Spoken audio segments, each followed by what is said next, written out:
This program proudly brought to you by AMP. Think.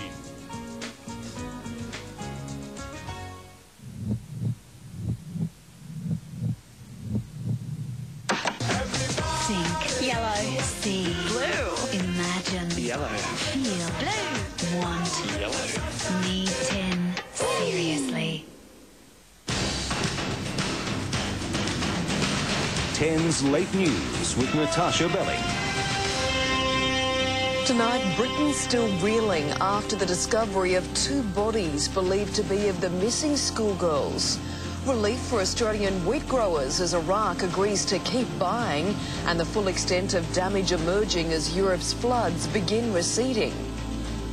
But first tonight, the discovery that has shocked millions around the world. 2 little bodies found in a forest grave, ending desperate hopes for the safe return of 10-year-olds Holly Wells and Jessica Chapman. The murder suspects remain in custody.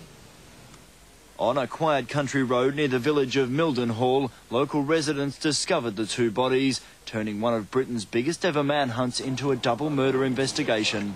A breakthrough in the looming trade war with Iraq after officials in Baghdad agreed to once more accept multi-million-dollar shipments of Australian wheat.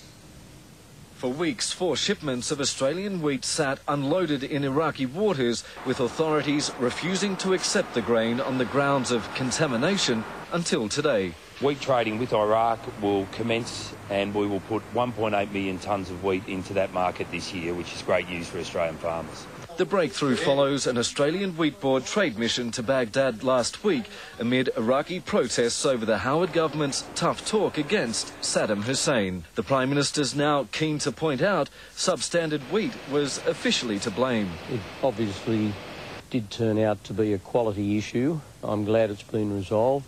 But the Iraqi ambassador has confirmed Canberra's talk of an attack on Iraq fueled the trade war threats, and its vow to cancel wheat orders next year still stands.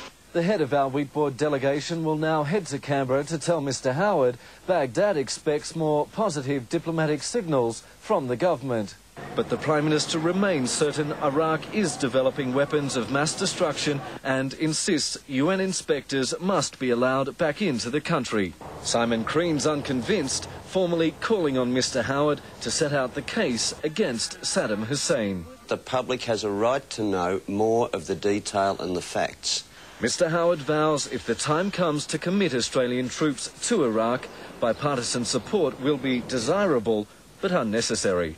Brad Burke, 10 News. Reopening old wounds, more allegations of Japanese brutality against Australians on the infamous Kokoda track, with diggers telling a documentary that cannibalism was common. A time to reflect. Thousands of Vietnam veterans and their families gather to pay tribute